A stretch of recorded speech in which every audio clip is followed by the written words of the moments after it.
Hey guys, welcome to another episode of Ringside Seats with your host Silent Ronan, and I have with me Erahon and Absolute Copper. Again, this week has been very exciting in the world of wrestling as we come to Fastlane, which is the final stop on the road to WrestleMania. And we start off our discussion with Fastlane, guys.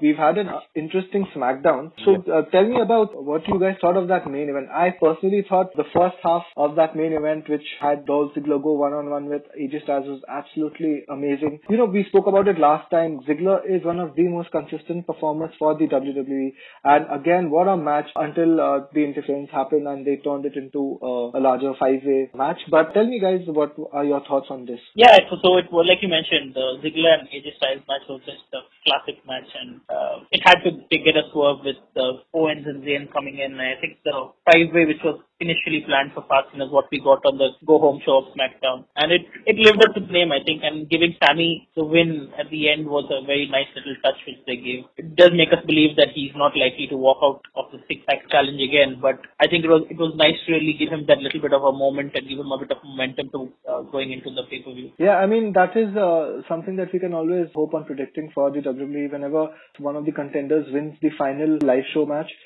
they definitely are not winning on the pay-per-view. But tell me what you thought about the interesting turn, the last-minute turn that Sami had. My only question after watching SD Live is what is going to be happening to Owens and Zayn, because I think we all have seen the dirt sheets right now, and what they're suggesting is that they don't even have a match at WrestleMania, so they're not even fighting against each other. So, and they will be competing in the Andre the Giant Battle Royale, which shows how irrelevant. And I think about it, it's how irrelevant SD Live will be, considering all the shows for the past few months have been built around them. That is my question. That is the biggest concern that I have right now. That's a very valid point, AB, you put up there. But interesting thing about the end of SmackDown was the interview that Dasha Fuentes had with Sami. He very specifically said that it was just because that this was a match to show who was the better competitor was why he turned on Kevin. But when it concerns the WWE title, he has Kevin's back. So that is an interesting thing they put out there. I, for one, think what this could possibly lead up to is, and what I've been calling out for a long time, is the fact that Sami and Kevin do get inserted into the tag team scene. Because honestly, I do not think it will be a three-way battle at WrestleMania. It will be a four-way tag team match between the Usos, the Bludgeon Brothers, and the New Day. But we shall see how that goes out. But that's an interesting take, Silent Ronin, but still I feel that Usos are going to be going head-to-head with the Bludgeon Brothers. That's how it's going to be. I don't think there's going to be a triple, like three tag teams or four tag, one-on-one with among these two tags. The Usos, they've always been overlooked at Mania. They should get a one-on-one moment. They really should not be put in a multi-man match and made to lose so evidently. And I think for Owens and Zayn, I don't know if there are any plans of, like you mentioned, but I think they should go back to, since the entire angle started with Shane and Daniel, Owens, Zayn, they should do something around those guys. They really. Right, and talking about the other guys on the show who aren't getting much to do, Jinder Mahal, who was in the title scene, is completely out of the main title scene, and he's not there in the US title scene as of now. But he's surprisingly picking up wins over Robert Roode and Randy Orton. Week after week, he's always coming out on top.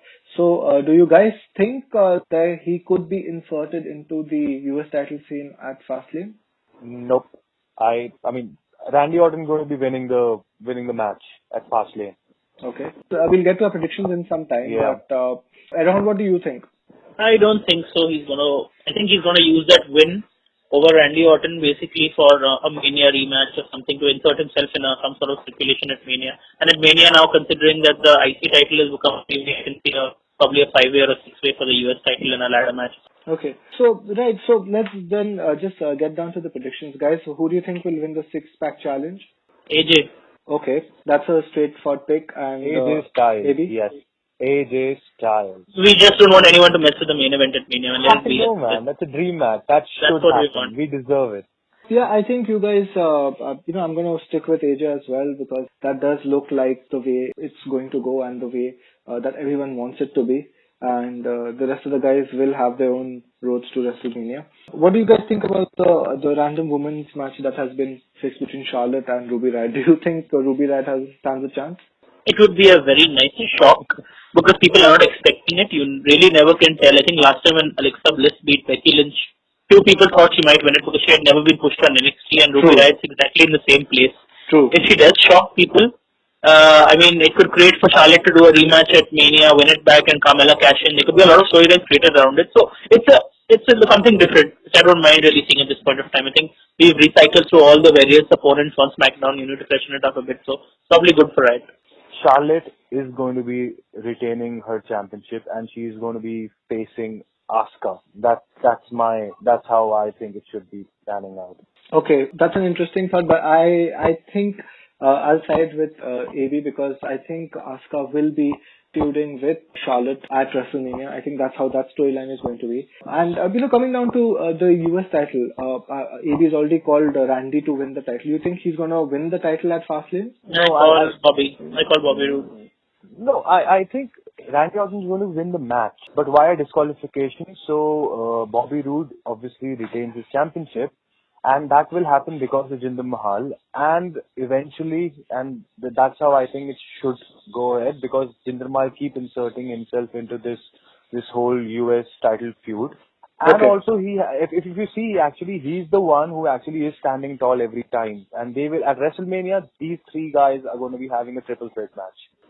I think, Bobby is definitely taking the title back, so it's possible that Randy can win by DQ, and that makes sense considering how things have panned out with Jinder Mahal.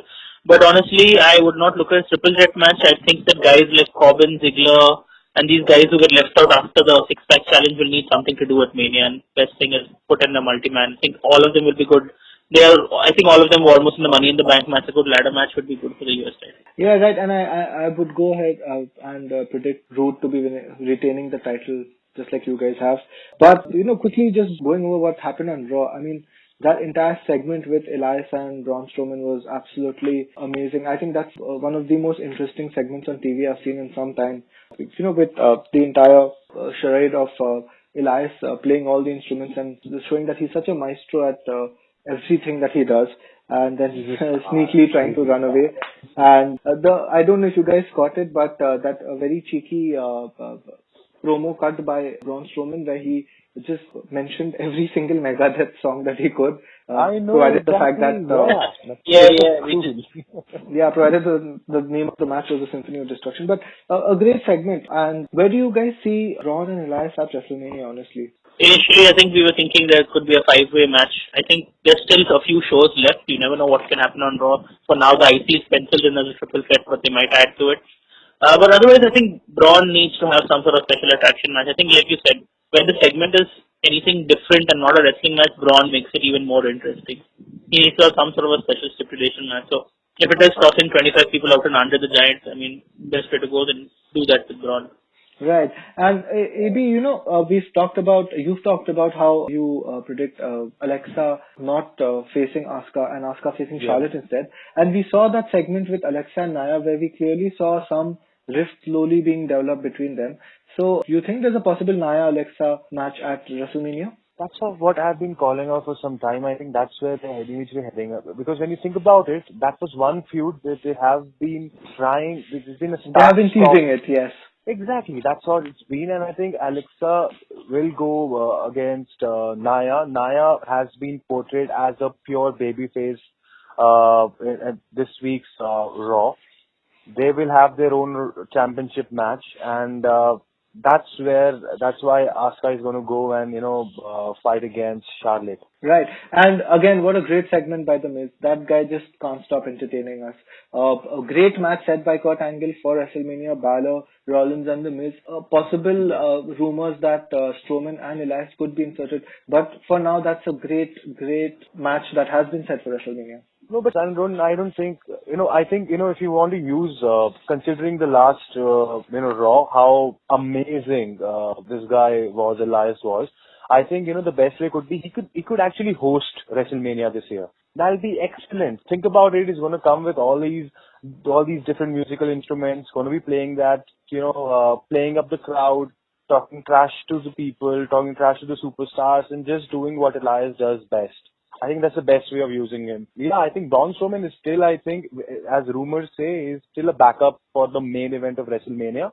Yeah, Maybe he might be interested in the main event and will emerge as the new Universal Championship. We never know. I mean, Yeah, and talking about WrestleMania, what an amazing announcement that has been doing rounds online that NXT will have a new mid-card title, the North American title. So, not getting into any spoilers for our listeners, but we do expect a very interesting match for that to take place at Takeover. absolutely, man. Absolutely. It's a testament to NXT's growth when you think about it. But I sincerely hope, and I hope it doesn't happen, that, that this title also becomes a secondary title and, just slips into irrelevance. I hope that doesn't happen, because that has happened with the other titles that we have, especially the US title, apart from the John Cena run that happened, last year, if I'm not wrong. Right. And Rohan, considering the number of talented wrestlers that you have on the show, it does make sense to add a mid-card title at this point of time. I think any title helps the talent to obviously get more opportunities. I wouldn't like to really, put that word in for a mid-card title, because I think the ones who are going to really challenge for it in the first one are the potential people who could have been in the main event but will just get a opportunity at a new title. I think we should probably not think of it as a mid-card title, but as a secondary title in NXT that can really stab. But the WWE has advertised it as a mid-card title, and as you say, the guys who could not be put into the main event scene are then put into this scene, which does mean that they are the upper mid-carders. So yeah, that's something interesting that we need to look out for. And talking about new titles, there have been rumors that post WrestleMania 205 is going to get a new set of tag titles. What are your views on that? I mean, that has been a very tight title scene where only we have seen a few credible title holders in the past few years. You think it makes sense to add tag titles there, considering the talent there really hasn't got a shot at the title? Erhan? Yes, and considering how they're looking to expand it, we've seen in this new cruiserweight tournament that they're using the UK, the UK roster. They're using some of the NXT roster to sort of fit into the 205 mold.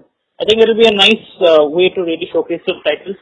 So I think 205, I'm not sure if they're only representing them on Raw. And in fact, I don't know if you've noticed, but they're totally inconspicuous on Raw in the past few weeks ever since the championship tournament has started. So I don't know, now 205 is just its own brand, almost like an NXT. So having a tag team type championship there would be good. And yeah, interestingly, just before the championship, the Cruiserweight Championship tournament began, if you remember, they were doing a lot of tag team matches, considering they any which have a lot of talent. So yeah, I think it makes a lot of sense, and you will see a lot of good action with Triple H taking over any which way. Right, I think you make a very valid point over there. They have been putting up a few tag matches up recently. So yeah, that makes sense to then build that up to a tag team title. Alright guys, I think that's all the time we have for this week. We'll catch up with you again next week where we discuss the fallout from Fastlane as well as the remaining leg of the road to WrestleMania. And hope to see you then. Thank you so much. Bye-bye from AD Baby. Do also take out time to like this podcast as well as subscribe to our channel to get more info on the world of wrestling every week at Ringside Seats.